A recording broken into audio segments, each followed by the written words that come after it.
યુનિવર્સિટીઓમાં જાતિ આધારિત ભેદભાવ રોકવાના યુજીસીના નવા નિયમો સામે ગુજરાતમાં પાટીદાર અને બ્રહ્મ સમાજે ભારે વિરોધ નોંધાવ્યો છે। યુજીસી તરફથી એસસી, એસટી અને ઓબીસી વિદ્યાર્થીઓની ફરિયાદો સાંભળવા માટે વિશેષ સમિતિ બનાવવાનો નિર્ણય લેવાયો છે। જો કે સવર્ણ સંગઠનોનું કહેવું છે કે આમાં જનરલ કેટેગરીના વિદ્યાર્થીઓના હિતોની અવગણના કરવામાં આવી છે। સુરતમાં બ્રહ્મ સમાજના લોકોએ કલેક્ટર કચેરીએ એકઠા થઈને સૂત્રોચ્ચાર કર્યા। તેમણે રાષ્ટ્રપતિને પત્ર લખીને આ નિયમો રદ કરવાની માંગ કરી અને આને સવર્ણ વિદ્યાર્થીઓના ભવિષ્ય માટે જોખમી ગણાવ્યો છે।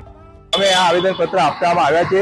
અન્યાય થવાનું કારણ એ છે કે સવર્ણ સમાજ સિવાય અન્ય સમાજના કોઈ પણ છાત્ર વિદ્યાર્થી જો ફરિયાદ દાખલ કરે કે આ સવર્ણ સમાજના વિદ્યાર્થીએ મારી સાથે આવું કર્યું છે તો એ ફરિયાદને માન્ય ગણવામાં આવે છે અને એ ફરિયાદ માન્ય ગણી પછી એની જે કમિટી બને છે, જાંચ કમિટી બેસે છે, એ કમિટીમાં પણ ફક્ત સવર્ણ સમાજ સિવાયના લોકોને રાખવાનો નિયમ છે, જેથી કરીને યોગ્ય વિદ્યાર્થીને ન્યાય ન